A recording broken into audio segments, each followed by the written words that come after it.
Hello, and welcome back to Why We Roll, the tabletop role playing game design podcast from the Stillfleet Studio. I'm Wythe Marschall, and as ever, And the other host of the show oh, is. Oh, I was so oh, excited. I was so excited to jump in. Hi, I'm Chris oh, Pickett. it is Chris Pickett. It's the amazing Chris Pickett, who does many things, but is Oh, currently shucks. working on Danse Macabre, a game we're going to publish soonish. But today we're going to talk about other games by another creator who's really awesome and whose work I admire, but we've never spoken in real life before tonight. So thank you so much for joining us, Diogo Nogueira, who has listed No. your job title here as weirdo. So Diogo of Old Hey, Skull Publishing, Professional weirdo. yeah, professional weirdo, yeah, also host of a yeah, podcast that's great that folks should check out. yeah. Weird games, and weird It's people. hard to define us, but I thought I probably should put my handle on social media too. But yeah, that's because I use this to record my podcast, and I just write weirdo there, and I think that's Yeah. the closest best definition I got of myself so far. Yeah. No, that's great. Now I'm inspired. I want to change mine. Yeah. So, yeah, thanks for making time, Diogo. And you've made a lot of games. Thanks We were for just having talking me. about you're coming up, yeah, on 10 years of professional game making. So I think we have a lot of ground to Professional cover. publishing. Professional publishing, of course, yes. Yeah, Um, yeah, and we've all, I'm sure, made games when we were like kids, and yeah, yeah, it's very different. But yeah, yeah. in terms of that professional piece, definitely something we're interested in. And yeah, we hear you have a new cool club, so a lot to talk about. Traditionally, we always ask though sort of the same starting question, which is how'd you start in games? What led you to physical story games? Was there like a one moment? Was there one game that stood out? Can you even remember, or is it Yeah, just yeah, I lost? can. I started, playing kind of tabletop games when I was maybe 9 or 10. I was in like fourth grade or something, and the teacher allowed the kids to choose which like extracurricular book we would read to talk about in class, and someone suggested Death Trap Dungeon from the Fighting Fantasy series, and It's awesome. and it was a Catholic school, Catholic school. So the kids were probably all repressed, and they saw this and like, yes, this we want this. So it was picked, and I found out about this, like these books that you could play and could choose how it would end. Like it was very liberating for me, and I was always in my own imagination too.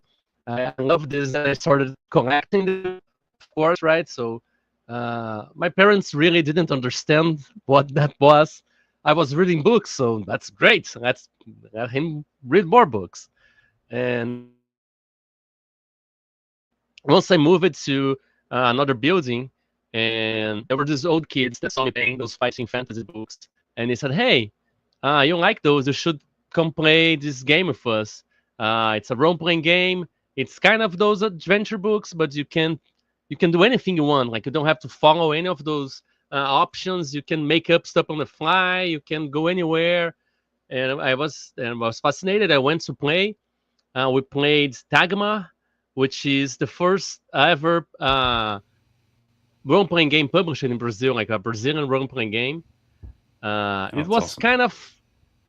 kind of similar to D&D, AD&D, but with Faza system. So it had those color tables, and it was very nice. They're publishing like a third edition of it this year in Brazil. Very, very cool. And in my first session, my character died from a critical wound on the leg. Uh, and after the game, we went to the building's yard, and we burned our character sheets who died. So Oh like my it was god.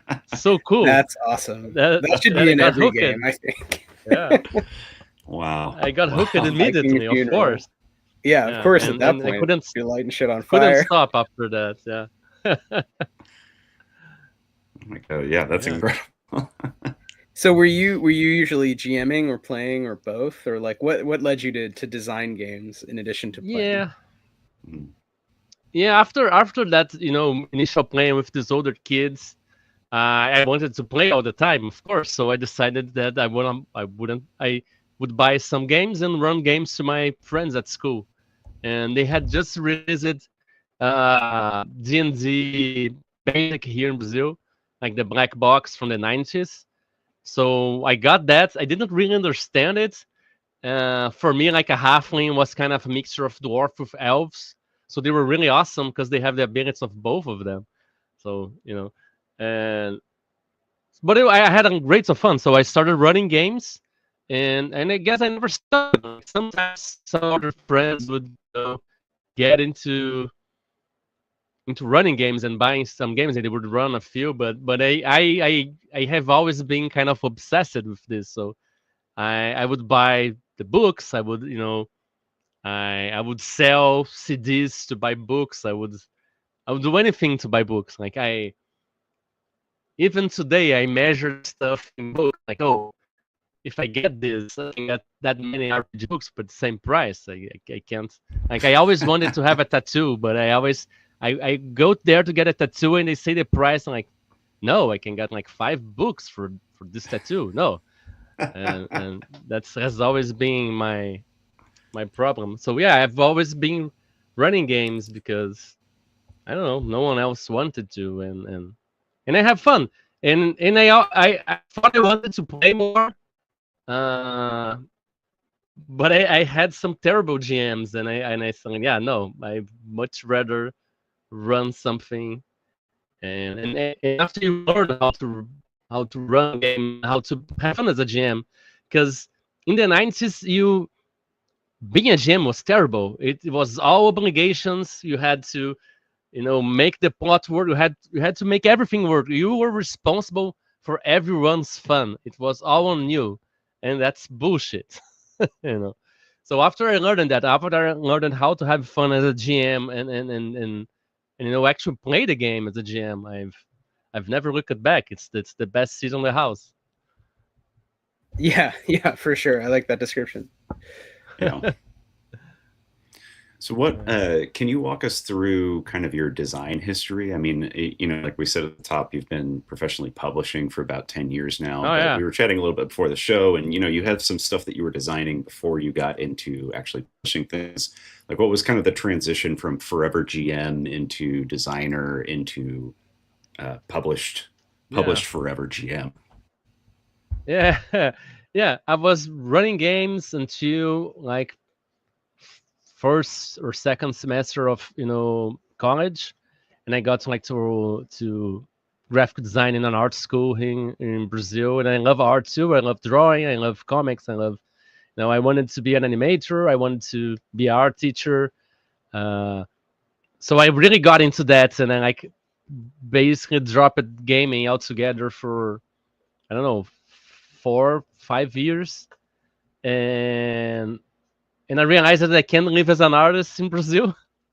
Like, I worked with some of really award-winning artists, children book artists and writers, and really some of the best that we have here in Brazil, and they struggle a lot, to make ends meet, to spend time with their families and stuff, and then I still wasn't playing, so I finished college and decided to do like a public exam to be a public servant in Brazil, because I realized that what I really wanted to do was my own stuff, even in illustration, in design. When I started working with children's book, most people's stories suck, and you have to illustrate really terrible stuff. So I decided that I wanted to do my own stuff. And I realized that all the major, authors and creators in Brazil history were all public servants that did their job from, 9 to 5 and got at home and did their own stuff at their own time.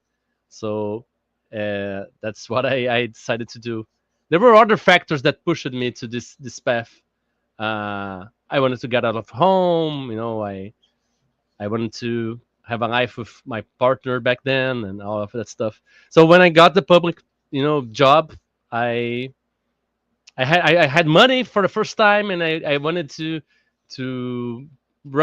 play games. So I got a bunch of games, and I discovered, the do-it-yourself, the OSR, the Forge at that time, with the narrative games.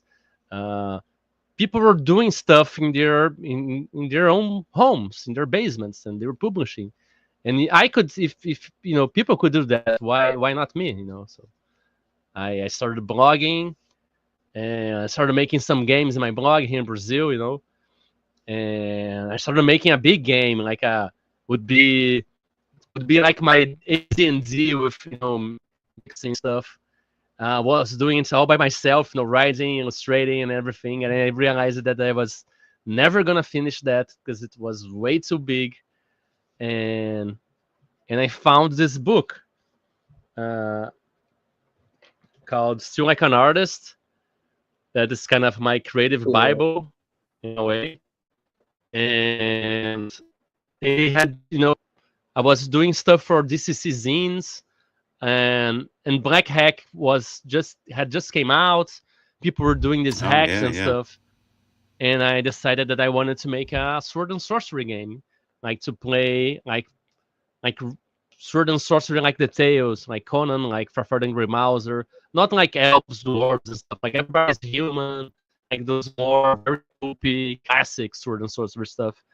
I didn't have any game that played like that, and I challenged myself, to do a game in 30 days. So I made my first game, like the Sharp Sword and Sinister Spells game, published it, and like just following this book. Like this is like, what do you do? Like everything is here. Like Alcinclean is my guru. There's other books that have influenced me, but this one was the one that got me started to make stuff.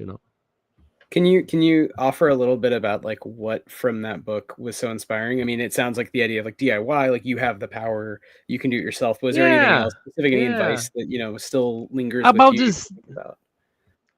A lot of people worry a lot about being original, about people not stealing their ideas, about not being influenced, and that's impossible. We are all being influenced all the time, and you are incapable of doing a perfect copy of something. Even if you're influenced by some other work that does with the same theme, you will see it differently. The human hand is incapable of doing, a perfect copy. So I don't know. Yeah. This really stuck with me. And about, doing things with what you have. Like you don't have budget to, hire an illustrator. Like there is so many resources you can use without using artificial intelligence, by the way. Like so many things you can use, and you can make a lot with very little. And people say, oh, now with these tools I can make images for free. You could always make images for free. Like you can always, and it's I don't know. Yeah, and I wonder how much also because I feel like I hear that a lot from creators, and it always does kind of blow my mind, the idea that someone would steal your idea or copy your idea. And I'm like, but just be weird enough, be yourself, that like it's uncopyable, but I think some of that is also about the time and place, because there's a lot of sword and sorcery, but like happens. You are you, I mean, and you're you at a certain point in time, because as we're saying, this was your first published book, and you're revisiting it 10 years later now. So not to jump way ahead, and we can come back and talk about other games, but I'm a little curious if the game itself feels different because the world is different. So like, even though it's, it's a classic genre, it's like, you've grown, you've had, Yeah. I mean, it always had been a little bit different. I've loved the genre, but I'm aware of a lot of the problems the genre has because of the writers at that age, Robert Howard, misogynist and racist and this kind of stuff. But there were other authors that were not. So the genre itself doesn't have anything to do with those characteristics by itself. Those were very issues with the authors, I believe, and that's something that I always wanted to address in my games, and now after all of these years, I am doing this more consciously, and I'm being inspired by my own. My own culture. Like there is a setting for the game that I've been developing for all these years. Like I've been, playing in Antelios, which is like the name of the word for, I don't know, 15 years or something, and you can't help but shape it by your experience, by the way you see life, the way you live, your vision of the world. Like every piece of art is political. You can't say it is not. And even if you're trying to not be political, it is a political act. You're Yeah, ostensibly trying 100%. to ignore everything that is happening around you. So it is a political act to do that. So and I'm fascinated, because of my city. There's a lot of problems and social issues, and I think that would be a perfect thing for a sword and sorcery setting, to be like a real, like a sword and sorcery, like Lancamar, but Lancamar is Rio de Janeiro, with everything that is going on here. Would be really interesting to know. That's what I'm trying to do with the second edition. Like it's kind of sword and sorcery, but inspired by Brazilian reality in a way. Yeah, that's cool. That's cool. Yeah, I mean, I can imagine Mars Rio for sure. That just fits perfectly. Yeah, Really. fits perfectly. Like we have the militias, the criminal factions, and the Yeah. corrupt politicians, and the corrupt churches, but like the people still doing the sambas, they're still playing their instruments, and and doing their stuff. And, Yeah, that'd be amazing. interesting. That reminds me of Danse Macabre, Chris, because Chris has been working on a sort of dark fantasy game, but set in real medieval Constantinople, so sort of at the edge of two, kind of worlds. Yeah.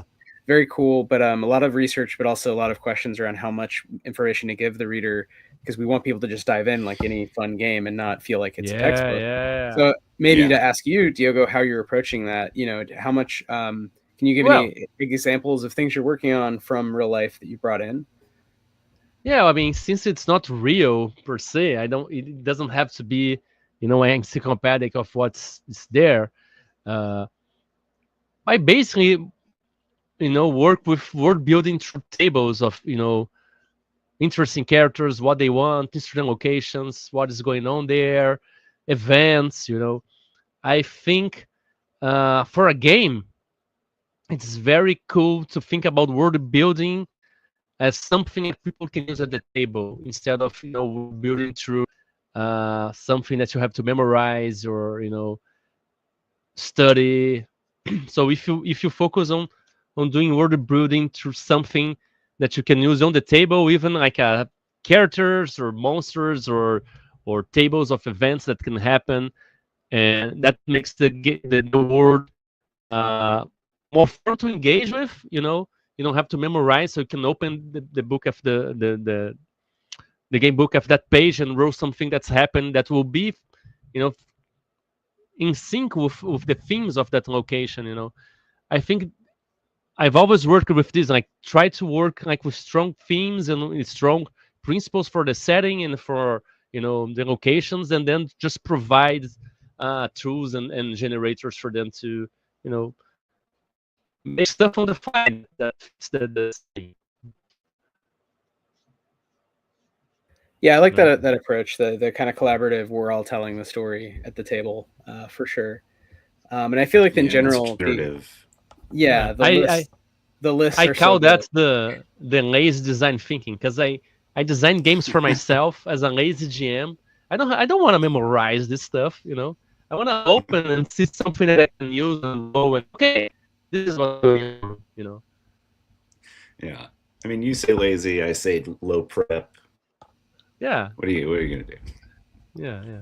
Yeah. I think it's influenced by Mike Shea, the lazy GM book.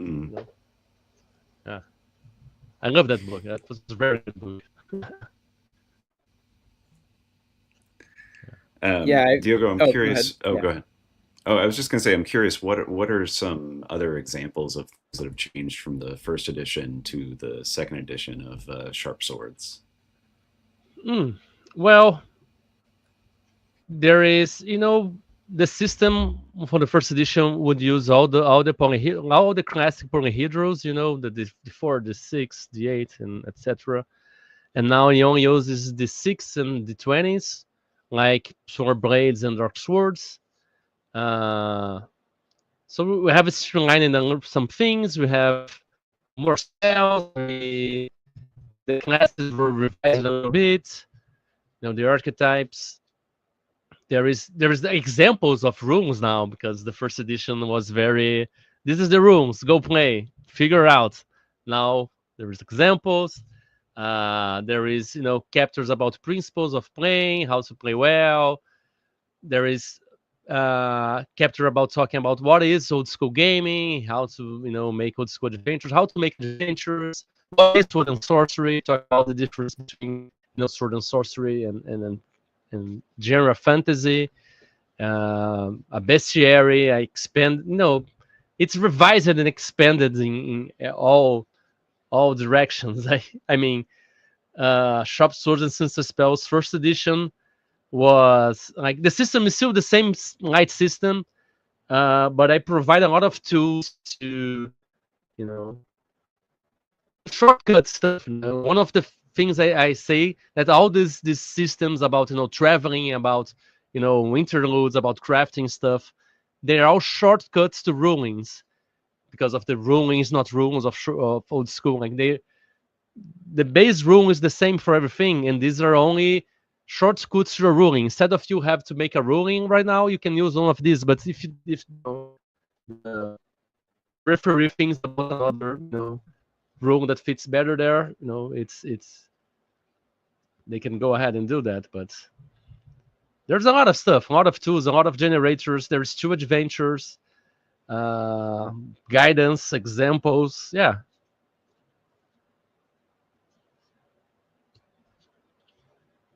Bunch of stuff. Well, before we give away all of the second edition of Sharp Swords and Sinister Spells, I will just remind folks that that's coming out, and they can check out the first edition, which is a classic. And yeah, I mean, I think it is an interesting question to think through that relatively recent history, but to me, it was very impactful having grown up with these games. But yeah, the big games, and feeling like I needed to write a big game, which maybe I ended up doing. But the way I play it is very light. It's all tables. It's just random stuff, and I don't know. We'll see what happens. We're all on a table. So I love that through line can kind of help coordinate all kinds of design activities. About what inspirations you want from the real world. Well, you're just listing stuff in a table ultimately. So how much stuff you can list. It's not going to be that tied to the real no matter what, because there's an active cutting down in that decision making. Before we distilling it. Yeah, exactly. That's exactly right. You're distilling it to sort of the essence. But yeah, so you've made a bunch of other games. So some I'm familiar with, some I'm not. But I mean, Diogo, do you want to? I don't know if this is fair to ask. Do you want to walk us through a little bit of a timeline from you're playing games, you're jamming, you're making your own, and then eventually you publish one of them, and then you get kind of hooked, and that becomes things speed up. Do you want to walk us through some of the other games you've made and some of those experiences or insights, like maybe advice you'd give other folks on that path? I don't know. Yeah. I mean, the advice I can give you, it's all in here, the Still Like an Artist. But one thing, and I made a zine. Just made a zine called Just Make Shit, which is like this manifesto guide of what is that I do, like how I try to keep making stuff, And by the way, if anyone is listening, want to check out Sharp Swords second edition and Just Make Shit, you can join the Weirdo School Club there. You have access to all of this. But what is never stop. I one of the things that Austin Kleon says on Still Like an Artist is to use what you left unfinished in the project that you just finished to start the next one. So when I did Sharp Swords, my goal was to finish a game in less than 64 pages in 1 month. Got it published, no budget, just my own work and stock art, free stock art or public domain stuff, and layout and everything. So I did that, and then I was like, okay, what's next? What I wanted to maybe include here, and I couldn't because of the goal of finishing in 1 month and doing 64 pages. So I did Sharp Swords and Sinister Spells, the addendum, which it has more stuff. for it. And then I finished that, and I asked, okay, so what's next? And I looked at the game and said, what if I did like sharp swords and sinister spells, but in space, you know?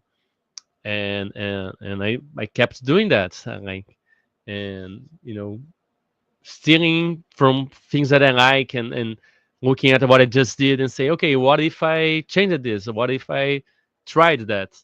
And from solar blades and cosmic spells, I did dark streets, darkest secret, which is like sword and sorcery in modern times, which I call street and sorcery, and Primal Quest, which is one of my latest games, is stone and sorcery. Like I have a list of sword and sorcery games that I want to make that are in different settings that I call different things. So I have sorcery with sharp swords. I have star and sorcery with solar blades. I have streets and sorcery with dark streets, and now I have stone and sorcery with Primal Quest. But I have plans for more of those. I have for like snow and sorcery, sea and sorcery, like for pirates and stuff. Sand and sorcery for deserts. Yeah. And that's what I do. Like I love the ever expanding and sorcery universe that you've created. Yeah. Have you considered sorcery and sorcery? No, but I have considered stoner and sorcery, which is like a weed and wizardry kind of. Yeah. Yeah. Perfect. Yeah. That's actually that's next year. Nice. That's my project for November. Oh, okay, nice. A buddy of ours here in New York put out a game recently, or a quick start for a game recently called Sludge Wizard Council, which is very much stoner and sorcery kind of vibes. That's the stuff, yeah. But I have ideas for like I always with something to take notes on. So if I have an idea, I always taking notes, So I have ideas for games until I die, I guess. Yeah, same. I got notebooks full of ideas. Yeah, Chris, go ahead. Sam. Notebooks full of notebooks. I was gonna ask, what as somebody who's explored the sword and sorcery genre quite a bit, what do you kind of see as like what makes it an and sorcery game? Like what gives it that kind of that edge? Is it just that it's low fantasy? What do you see as kind of the connector? I think it's very personal. The characters aren't heroes like trying to save the world or something. They're trying to get something for themselves. They can end up, saving people or even saving the world. But that's more a consequence that were not intended, in the beginning, I think sorcery is usually kind of evil, kind of corrupting. You don't have clerics healing people. Like magic can't heal. Magic can only destroy, corrupt, or change. I think have to very, very standard, normal, and human and rational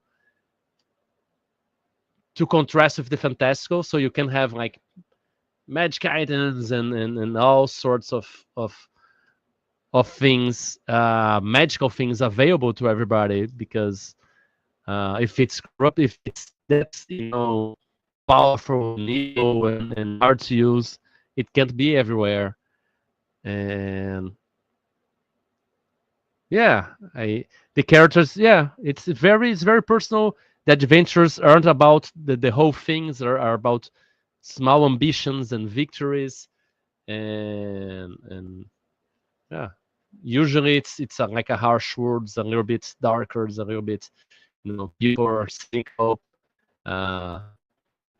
Good and evil are kind of blurry, right? Yeah, it's like the PICARO-esque, right? Like the anti-hero as opposed to the hero of kind of Dungeons and Dragons. Yeah, it's similar but a very different. I mean, I agree about the magic and the vibe. I feel like a lot of us play games like that anyway, even if given the tools of high fantasy, we make it a little bit Yeah, for sure. Yeah. dark, kind of like Watchmen or The Boys to superhero stuff. You can kind of always decode high epic fantasy and make it small time crooks, just guys using magic to steal $100 here and there. Yeah. Somebody gets caught. No, that's a good. Yeah, that was a good summary, I think. Chris, did you have anything you wanted to add in terms of genre, things that stand out to you? I know you're a big aficionado of this kind of low fantasy as well. Yeah, no, I think anything that I would say Diogo already hit. I think for me, thinking about it, it's definitely a mix of like really grounded kind of human drama with like weird fantasy elements. I mean, I always think about like Fritz Lang or like the Jirel of Zhaori books. Magic is everywhere, but it's always weird. Like it's not really useful to most people. It'll be like a statue that screams at you in riddles or something like that, and like maybe a wizard has a use for it. But like as an adventurer, it's kind of like, well, I can get money for this or trade this for a favor or something. But it's not like an item you would find in D&D where it's like the wind sword plus bravery or something like that. You know? Yeah. So that always And it always has a price between. too, right? Yeah, there's always a price. There's always a bargain that you have to make, which I really like. Yeah. That's a theme I explore a lot. Like magic always, it's does not come easy. Yeah.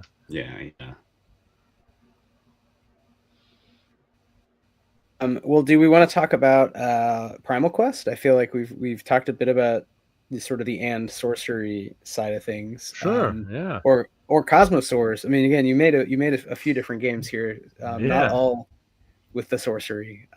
Maybe there is. Yeah, You should tell us. Is there sorcery in all of your games, Diogo? Yeah, I was thinking about. No, there is sorcery in Cosmosaurs too. Yeah, like kind of all of my game. Not the horror ones. The horror ones doesn't have sorcery, I guess. But yeah, I was thinking about like a sours and sorcery, like dinosaurs and sorcery. That could be a cool game too. But yeah. So one other obsession of mine is dinosaurs. So I've obviously made Stone and Sorcery, which is like Conan and Frederick Mouse are just like sword and sorcery adventure in this mythical Stone Age of dinosaurs, aliens, ancient civilizations, and stuff. And it's one of my favorite ones. And Primal Quest is a system that the evolution of that I was doing. And it feels kind of old school, but it also feels very narrative too. It draws on fate. It draws on a lot of stuff that otherwise would not, talk to each other. But it's stuff that I like, and I don't know, I make it work. And I'm very proud of the game and want to explore it more. I'm working on Sharp Sword's second edition now, because it's my first game, the second edition, but I also have stuff from Primal Quest in the works, and Primal Quest will see a bigger treatment in the future, like because what we have now is like a zine which you have like the core rules, with the adventure, a GM to kids and solo, and we'll release more adventures. But I want to have more stuff, like a proper core book, like 100 pages with more stuff, but that's in the works as well. Is that going to be with Exalted Funeral, with whom you've partnered on projects? Cool. Yeah. As I was saying, like they are my adopted friends for now.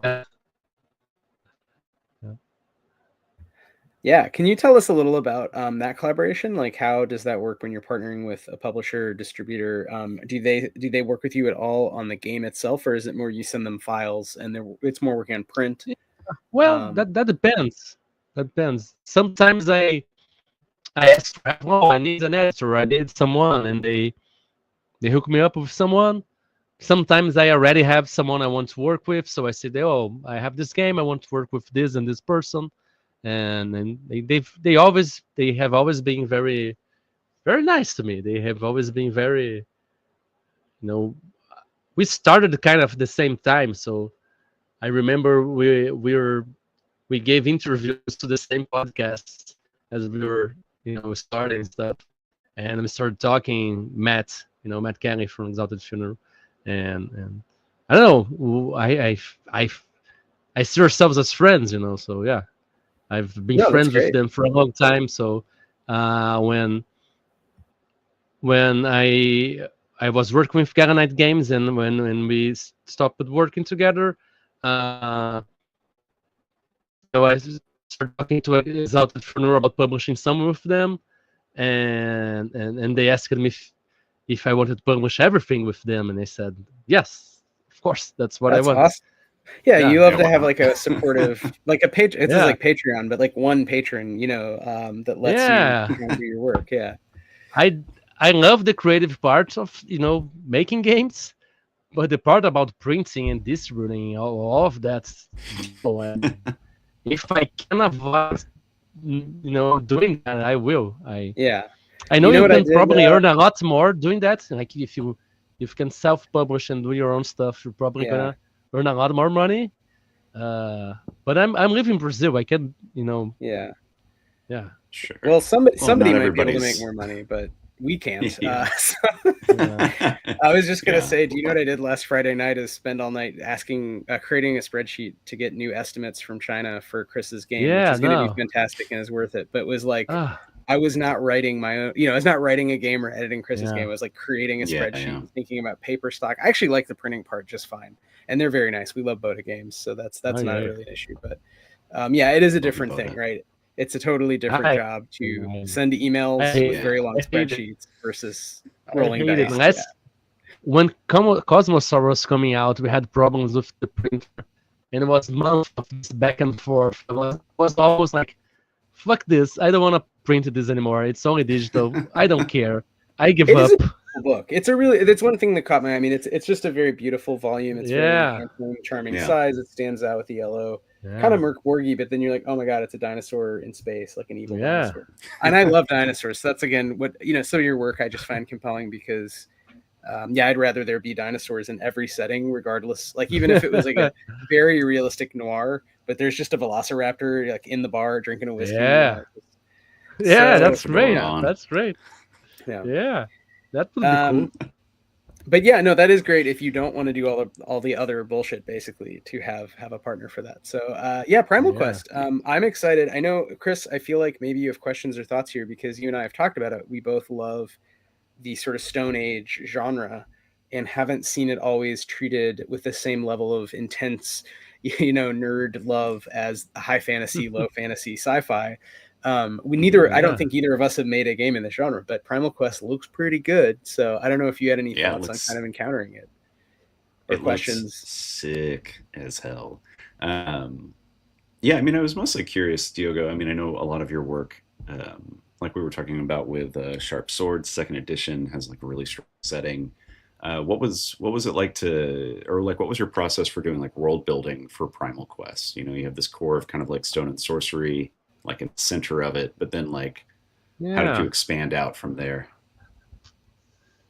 There's a lot of stuff there, and I have big plans for the setting of Primal Quest. Like one of my dreams for it is to commission a Pangaea map, for the whole world, and ask writers from all over the world to write adventures based on their native people cultures from each of those locations. So one of my inspirations is prehistory. From anywhere in the world, but a lot from South America. So I've been digging a lot into South America prehistory.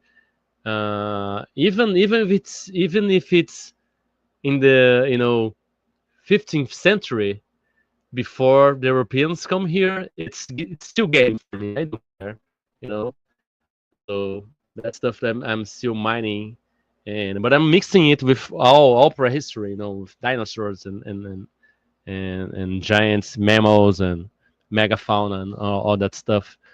And since it's sword and sorcery, of course, I put horror in, elder gods, all those, Cthulhu stuff, aliens, when since I read, Farfarden, Remauser, and Conan, and they both basically found aliens in their adventures, I was like, fuck, I can put adventures anywhere. I can put aliens anywhere I want.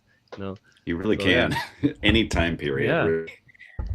Yeah. Well, that original weird circle stuff, and the Grey Mouser stuff's a little later, but that's it wouldn't have happened in the original weird of like Victorian fairy tale type weird. It is that kind of 20th century merger of like Yeah.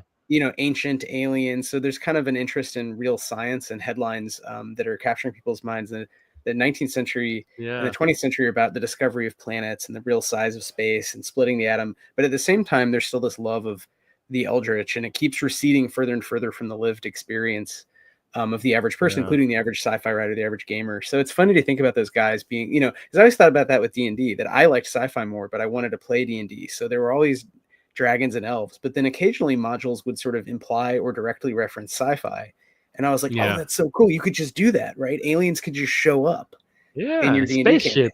campaign. A dungeon's a spaceship. Yeah. Yes. Oh, That's a exactly. classic. 100%. Yeah. And I draw. I have a meta plot for the campaign, like adventures that gonna be released, and so it had been inspired by Walking Dead. So there's this film that the villain it's Negan basically, but they're like brother and sister, and but it also mixed it with the Flash, like the series, and it's mixed with a lot of stuff, like everything we consume as creators, as I said, it's influencing us. So there's some times that I'm very in the creative, wave, that everything I watch or read or experience is always goes somewhere, like in something that I'm making, like, oh, I can use this for this, oh, I can use this for that, and sometimes it's hard to concentrate on what I'm doing because I'm always thinking about games. I remember on GaryCon last year, I was playing a game with people from Epic Levels, and Steve was running his game, like he was testing this game with this system, and like in the first 15 minutes of the game that I realized that what the system could do, I wasn't there anymore. I was like designing games in my head, and and I'm making a game with that. It's great. I have a game and I love now, but I tried some on some moments to pull myself back and be on the game more present, but I was too excited about the system and I was making stuff, Yeah, you got to follow just make shit, right? Yeah. For your suggestion. Yeah. It's hard sometimes. Yeah, I don't know. Yeah. How do you? So you have this kind of praxis in just make shit of just trying to get at least, what is it, half an hour every day, right? That's the kind of summary. Every day, work for half an hour, try to get things across the finish line. Like start with things, make them weird, keep them going. Focus more on the process, right? Yeah. Every day, 30 minutes. One sooner or later you'll get there, So yeah.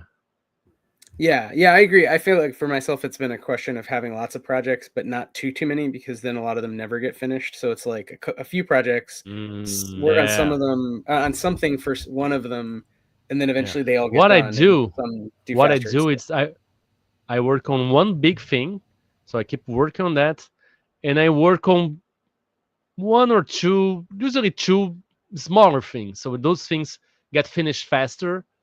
And it keeps me motivated for the bigger thing, Because if you work on two big things, you feel nothing's get done because it doesn't finish.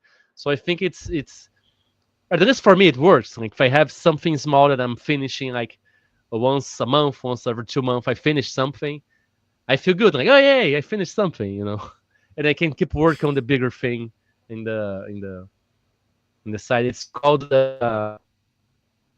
productive procrastination, I think. Yeah. Wait, say that last part again. It cut out for me. I think they call it productive procrastination. So you procrastinate on your big thing with something different, smaller. Yeah. Yeah, that's what I was searching for. That's the term. Yeah. Yeah. But yeah, I like the idea of having a few projects going at the same time and using the forward momentum that you get from finishing a smaller Yeah, project to propel you forward with a yeah, bigger one. yeah. Because Like yeah, I can one-page definitely feel like dungeons, you're like yeah small yeah stuff. Yeah. yeah because I can definitely feel like you're on a hamster wheel otherwise if nothing's getting Mm-hmm. completed. Yeah. Yeah, or break it up. I mean, I think some of it is it's nice to have lots of small projects that somehow go together. Or if you have one big project, to Yeah. view it that way, where you break it down into modules and Hmm. you enjoy writing the modules. And I think Yeah. there's people whose minds you want to do something new and feel it's totally new versus you Yeah. like doing a big thing and you can see it as different discrete design Yeah. tasks that are very different and you can play the difference off each other, but it's all in service of one big thing, which for me Yeah. was that's how I approached sci-fi. So I ended up writing a sci-fi game that became super long, even though it's very short. You can learn, you could write the rules in 2 pages or something, but it's like, the idea was just all of the possible ideas that could possibly go together. And some of them are in tension, kind of like you're saying with aliens and, aliens and cavemen or whatever. Right. And you just, yeah, okay, sure. I'm going to write a table about that. Yeah. Keep adding stuff. So I think it's interesting. I think Get Shit Done. I really want to suggest people check that out if they haven't. Sorry, it's not called that. It's called Just Make Yeah. Shit. Just make Just shit. Make Yeah. Shit. Just make shit. Just in my head, it's like But it Get Shit Done. But get yes, shit done is Just Make important Shit. too. Yeah. Yeah, Just make that's shit. part of it. One Right? of the principles. Yeah, that's part of it. Yeah. A very important part of it. Yeah. Yeah. You learn a No, lot finishing stuff. Yeah. yeah. I mean, people should check out all your work, but that one's a very, like it's a free Yeah. zine that's very inspiring. So like, just Yeah. read that shit. And It's short. yeah, there will be print copies. There will be print copies Oh, on nice, Exalted Funeral too. Yeah. nice. Very cool. Awesome. Yeah. Can you tell us, Diogo? I know that one way that you can get some zines and stuff from you is through the Weirdos Cool Club. Can you tell us a little bit about that? Why Yeah. you started doing it and what people can expect from it? Yeah. Well, I wanted to blog more. With social media, it's a hellscape, and you can't reach anymore. And like it's screaming to the void, literally. So, I think blogs and newsletters are more reliable. Right? You can have better discussions. You expand the theme. You can show more for stuff that you're working. So I started one stack, and then I found about all the Nazi problems Substack has. So I Yeah. abandoned Substack, and I went to Button Down, which is this newsletter site that it's very clean and it's very good. Like they take very little from creators, so you can have like paid subscriptions and you get paid most of the stuff. And it's a newsletter, it's a blog. What I do there is I post previews of all the stuff that I'm working on, and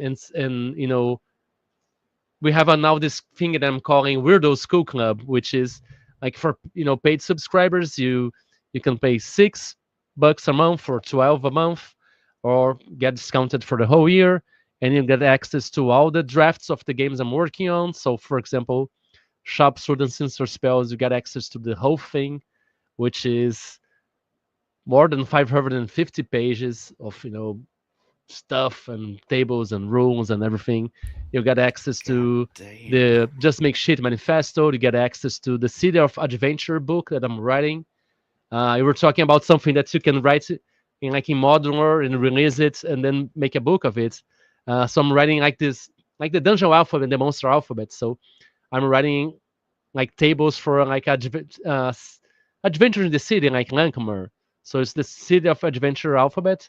So I write a letter and I publish it on the newsletter on the blog there, and subscribers will get the when I finish stuff, the subscribers get the PDFs. The really big projects, the $6 subscribers will get 50% off the PDF, but the 12 ones will get everything, and also some original art I'm giving away too, and until until the end of the month for people who subscribe there, they will get my first pamphlet game there mailed to them too. So there will be occasional RPG mail, you get PDFs, you get draft games. We do a monthly hangout to talk about stuff, and for $12 subscribers, we do a monthly game too. So yeah, lots of cool stuff, I think. And you support my work. You support my podcast, which is Weird Games and Weird People, which is a podcast about the weirdos behind role playing games. So it's about supporting my work, my podcast, and getting cool stuff. So I think it's I would subscribe to my to my weirdo skill club. Yeah. No, it's really Oh, it's yeah. it's a lot of good stuff. I really like the City of Adventure Alphabet. That's a book I definitely want to buy as a book. I feel like because I use stuff like that a lot. And it's Yeah. cool to see all of the different threads in that bloggy format. But it's interesting because to me it looks like a Patreon type of thing more than a Substack. But I get it; it's more like a Substack. It's not an OSR blog, which I actually think is good. It's a little more focused and clean. How do you like Button Down? It just a sort of specific, technical question, but Button Down is new to me. So, compared to Substack, compared to other sort of services. Yeah, Substack has a lot of more resources, but there's a bigger problem.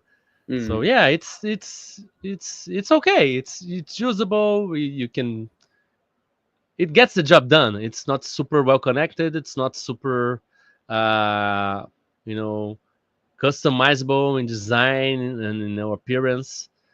But as I said, it gets the job done. It doesn't take a lot from you, so it doesn't, because I think Patreon and etc. takes 30% off or something. At least for me in Brazil, they take a lot, and Button Down doesn't, and it doesn't force you to subscribe to anything else. The people who make Button Down are not Nazis, so I'm happy. Yeah. Crucially, Yeah, they're not Nazis. Yeah. Question number one, right? Is the platform literally insanity? Patreon in the US at least is 8 to 12%. I think 30% is for Apple OS subscriptions, which was this whole fight between them. Oh yeah.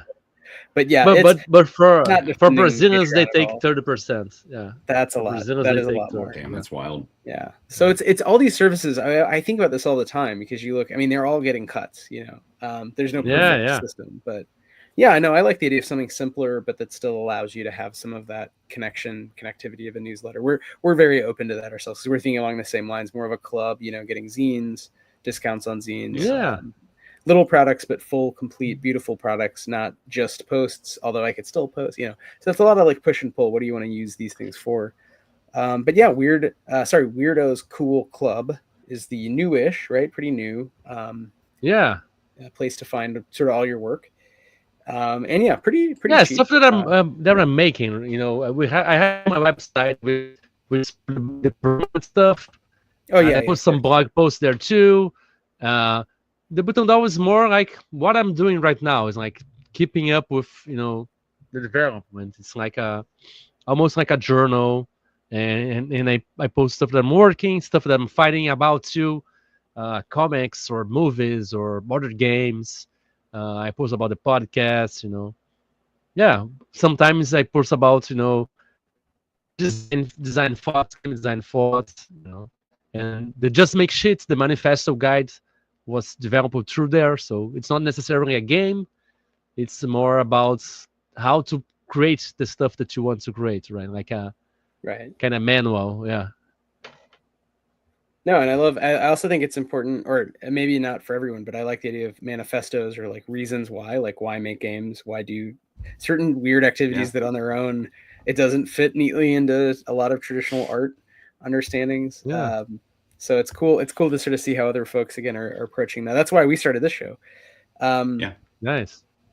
That does lead me to your podcast, which is cool. And I don't know if you want to say anything about your experience podcasting and just, any thoughts, anything you've learned, particularly good stories from there, or you want to just plug it? Yeah, I don't know. I've been having a lot of fun. It's good for me. I mean, it's a way to keep connected with the community, with other creators. get engaged and keep the creative juices flowing, because all these conversations end up, I don't know, stimulating us, right? I don't know if you guys feel it the same way, but it's a way of recharging. Because I remember before the podcast, I went through a phase, kind of a burnout. I couldn't make a lot of stuff, and I had to go to I had to go to Gen Con and spend like a week talking to gamers and engaging with people and having these conversations with creators, and I got back from there completely energized, and I was able to do this again, and that's where the idea of the show came. Like, I had this wonderful, an hour, 2 hours conversation with people while we're, having lunch or something. And then we joked about, oh, we should be recording this. This could be a podcast. Because I don't know if it's like you, but when I meet other creators, especially other game designers, we talk about game design. Yeah. So it was great conversations, and I thought, well, I can't go to conventions because I live in Brazil. So how can I keep having these talks? So that's what the podcast was about, like how I can have these talks with creators, other creative people that I admire, that I want to learn from, and I want to exchange ideas with, and continue to do that, and it has been helping me a lot. I've gone through stuff, and the podcast has kept me engaged with something, So yeah. Yeah, I agree. It's a way to have it not be about us, but about other people, which is fun, but still be about the things we want to nerd out about. Chris, Yeah. Maybe you can add to that. Yeah, no, I mean, I agree that each one of these conversations is definitely energizing and kind of I don't know, talking to you, talking to so many creators that we've met on this show, whether they're making games, making AP, it's all just, it's so exciting, and it scratches that niche interest itch. Yeah, I think it makes everything more meaningful when when you know these people. I don't know, we understand their games better when you know who they are. I don't know. You can it's a social game. It's a game about people. We have to know the people. I don't know. It's also nice. Just I'm fascinated about creative people. I'm fascinated about how they make stuff, how they came up with the, why they make games that way. And it's usually there is something they did, or some experience they had, or I love trying to figure this stuff out. Yeah. Well, with that, I think that's a really nice place to end it. Unless, Chris, do you have any other substantive questions? No, nothing else substantive. But I will ask, Diogo, where can folks find you? How can we best support you? I mean, we've talked about Weirdos Cool Club, but what are your pluggables? Where are we plugging you? Yeah, well, there is the buttondown.com/oldskull, _ skull.